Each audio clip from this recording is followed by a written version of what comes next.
Good morning friends, कैसे हैं आप सब बहुत खुश रहिए, स्टे ब्लेस्ड। तो आज का जो हमारा सेशन है, टॉपिक है, वो है मेंटल हेल्थ के बारे में। कि मेंटल हेल्थ किन किन चीजों पर डिपेंड करती है, या मेंटल वेलनेस के लिए हम क्या क्या कर सकते हैं।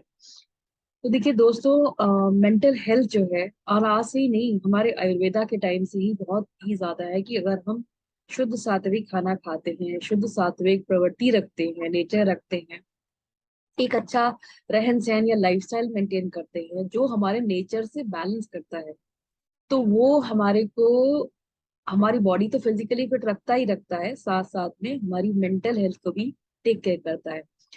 उसके लिए सबसे पहले जरूरी है कि हमारी बॉडी में जो इम्बैलेंसेस हैं, जो क्रिएट होते हैं, वो हमारे दूर होने चाहिए।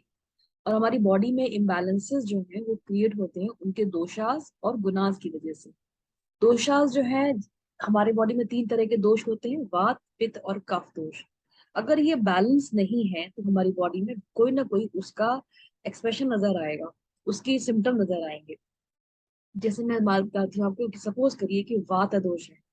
अगर किसी की बॉडी में वात दोष जाता है, और आप किसी की भी नाड़ी से देख सकते हो कि किसका क्या वात दोष है, कफ दोष है। और ये बहुत पुराना शास्त्र है हमारी इंडिया का, है ना? आप पहचान सकते हो तीन तरह की नाड़ियां होती हैं: वात, पित्त और कफ। कि आपकी बॉडी में कौन सी दोष सबसे ज्यादा है। एंड दैट्स हाउ आपकी इलनेस भी डिफाइंड होती है, आपका फिजिकल चैलेंजेस भी डिफाइंड होते हैं, और आपकी मेंटल हेल्थ भी डिफाइंड होती है। तो अगर हम सबसे पहले बात करते हैं वात दोष की, मान लीजिए आपकी बॉडी में वात दोष ज्यादा है, तो उसका मतलब है कि आप हाइपर सेंसिटिव होंगे डेफिनेटली। आप बॉडी जल्दी डिस्टर्ब हो जाते होंगे, अनस्टेबल सा बिहेवियर होगा आपका, और आपकी बॉडी में वात दोष होने की वजह से you will be always in the fear. Fear में एंजाइटी हो सकती है, आपको कंपल्सिव थिंकिंग हो सकती है। ये सारे फीचर्स जो हैं आपकी मेंटल हेल्थ को डिफाइन करते हैं। अब अगर मान लीजिए पित्त दोष ज्यादा है आपकी बॉडी में, तो you will be getting frustrated. गुस्सा बहुत जल्दी आएगा आपको, बड़ी स्ट्रेसफुल कंडीशन आपकी लाइफ में होगा, एग्रेशन, ऑलवेज ब्लेमिंग अदर्स, है ना? आप फाइट में इंडल्ज हो सकते हैं, आप एग्रेशन कर सकते हो। आपको कोई चीजें पसंद नहीं आ सकती, आप हर वक्त ब्लेम स्टेट में रहते हो, विक्टिम में नहीं रहते हो, आप ब्लेम स्टेट में रहते हो। Always you are at blaming either nature और एनीबडी, है ना? सो वो आपका पित्त दोष की डिसबैलेंस की वजह से है। अगर आपका कफ दोष ज्यादा है, तो आप बहुत हैवी, क्लाउडेड, डल, लेथार्जिक फील करोगे, और आपको मन करेगा कि बस आप सो जाओ, like a polar bear, always sleeping sleeping sleeping. You don't want जिंदगी जीने की इच्छा ही नहीं है, मतलब बस सोना ही है, डलनेस इज देयर, है ना? तो वो कफ दोष की वजह से। अब हम बात करें, अगर मान लीजिए ये तो हमारे दोष हो गए, इनको हम कैसे दूर करेंगे हम अभी आगे देखेंगे। गुनाज है ना, हमारे एट्रीब्यूट्स जो है, एट्रीब्यूट्स हमारी एनर्जी डिसाइड करते हैं। और जब किसी की भी एनर्जी ब्लॉक होती है, एनर्जी का फ्लो रुकता है बॉडी में, तो वो दोष पैदा करता है और प्रॉब्लम पैदा करता है। तो गुनाज जो है वो भी तीन तरह के होते हैं, और हमारी एनर्जीज को ड्राइव करते हैं, है ना? एक टाइची वाला कॉन्सेप्ट आपको पता ही है, या यिन यान वाला कॉन्सेप्ट पता ही है आपको, कि एनर्जी का फ्लो बॉडी में कंटिन्यूअसली मेंटेन रहना चाहिए, जहां कहीं पे भी आप रुकावट डालते हो। और ऐसा होता है कि जो आपके गुनाज है ना, आपके परसेप्शंस, आपके थॉट्स, है ना, आपकी बिहेवियर, आपके इमोशंस, इस सब में रिफ्लेक्ट होते हैं, और सबके लिए जिम्मेदार भी। तब हम मान लेते हैं कि हमारी जो proper functioning of the mind है कैसे हो। तो अगर मान लीजिए किसी के अंदर सत्व गुण ज्यादा है, तीन तरह के गुण होते हैं: सत्व, रजस और तमस गुण। ठीक है, तो गुण है, क्वालिटीज हैं, एट्रीब्यूट्स ऑफ द माइंड है। तो किसी के में मान लीजिए सत्व गुण ज्यादा है, तो क्या होगा? वो व्यक्ति जो है बहुत पॉजिटिव थिंकिंग वाला होगा, उसकी काइंडनेस बहुत अच्छी होगी, उसकी इंटेलिजेंस बहुत अच्छी होगी, शांत स्वभाव का व्यक्ति होगा, बैलेंस लाइफ लेके चलने वाला होगा। ठीक है, और वो बंदा मेंटली बैलेंस्ड होगा। अब अगर हम मान लीजिए रजस गुण वाला व्यक्ति आता है, तो एक्टिवनेस, एनर्जी ना, उसके अंदर पावर, उसकी भूख जो है, हंगर ड्राइव बहुत ज्यादा होगा, या अर्निंग अर्निंग बहुत ज्यादा होगी, to for the power, to the attention, है ना, अटेंशन सीकर ज्यादा होगा। एंथुसियास्टिक तो वो होगा डेफिनेटली, लेकिन साथ साथ में उसके अंदर इम्बैलेंसेस होंगे कि वो बैलेंस लाइफ नहीं रह पाएगा। ही ऑलवेज वांट इन एक्टिवनेस में, और अगर उसको वो एक्टिवनेस नहीं मिल रही है, कहीं से अटेंशन और पावर नहीं मिल रही है, that person will be anxious also, anxiety भी बढ़ाएगा। अगर किसी का तमस गुण ज्यादा है मान लीजिए, तो स्टडीनेस आती है, एक ठहराव और लेजीनेस ज्यादा आती है, तो उसमें भी यही है, स्टबर्ननेस, सेल्फिशनेस, रिजिडनेस, ये सारे जो फीचर्स हैं ये आपके बॉडी में तमस की वजह से आए। कोई भी नेगेटिव फीलिंग जो आपकी बॉडी में आती है या होती है, वो क्या करती है, आपके एनर्जी फ्लो को ऑब्स्ट्रक्ट करती है। जब आपका एनर्जी फ्लो ही ऑब्स्ट्रक्ट हो गया, ब्लॉकेजेस वहां पैदा हो गए, तो फिर आपकी बॉडी में फ्लो नहीं जाएगा। और कैसे हम इसको ठीक कर सकते हैं? आपका एक तो हो गया फूड जो आप खाते हो, दूसरा आपका ब्रीदिंग पैटर्न, कैसे आप ब्रीथ कर रहे हो, ये सब चैनलाइज करता है आपके सिस्टम के। बॉडी की एक मशीन है आपकी बॉडी। इसके अंदर दो तरह के एनर्जी सोर्सेज हैं, है ना। और हायर इवॉल्व लोगों के स्पिरिचुअल एनर्जी भी रहती है।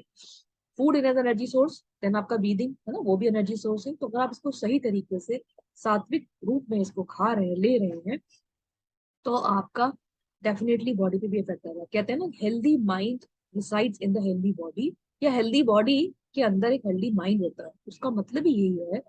आप अपना बॉडी फिक्स कर लीजिए, हेल्दी हेल्दी खाना पीना शुरू कर दीजिए। हेल्दी खाने पीने का ये मतलब है कि आप शुद्ध सात्विक खाना ज्यादा खाइए, है ना। खाना भी तीन तरह का होता है, जो हमारा फ्रूट्स है, वेजिटेबल है ना, और दूध है, दही है। ये जितने भी फ्रेश इंग्रेडिएंट्स वाले, जो जो जिसमें फ्रेशनेस है ना, वो सारे सात्विक फूड होते हैं। और रजस फूड उसमें आता है, जैसे मसाले हो गए, कुक्ड फूड हो गया, है ना, या प्रोसेस फूड हो गया। ये सारे रजस में आते हैं, ये एक्टिविटी बढ़ाते हैं। कुछ हम लोग एज ए ह्यूमन बीइंग हम सत्व और रजस के बीच का खाना खाते हैं। अब तमस वाले फूड जितने हैं, वो फर्मेंटेड जितने फूड सारे आपके हो गए, नॉन वेज हो गया, अल्कोहल्स हो गया, बासी खाना हो गया, फ्रेश खाना नहीं है, फ्रोजन फूड्स हो गए, जंक फूड्स हो गए, ये सारे के सारे तमस एक्टिविटी को इंक्रीज करते हैं। तो अगर आप वैसे भी, आपकी बॉडी को फ्रेश ही खाना चाहिए, रोज फ्रेश खाना चाहिए।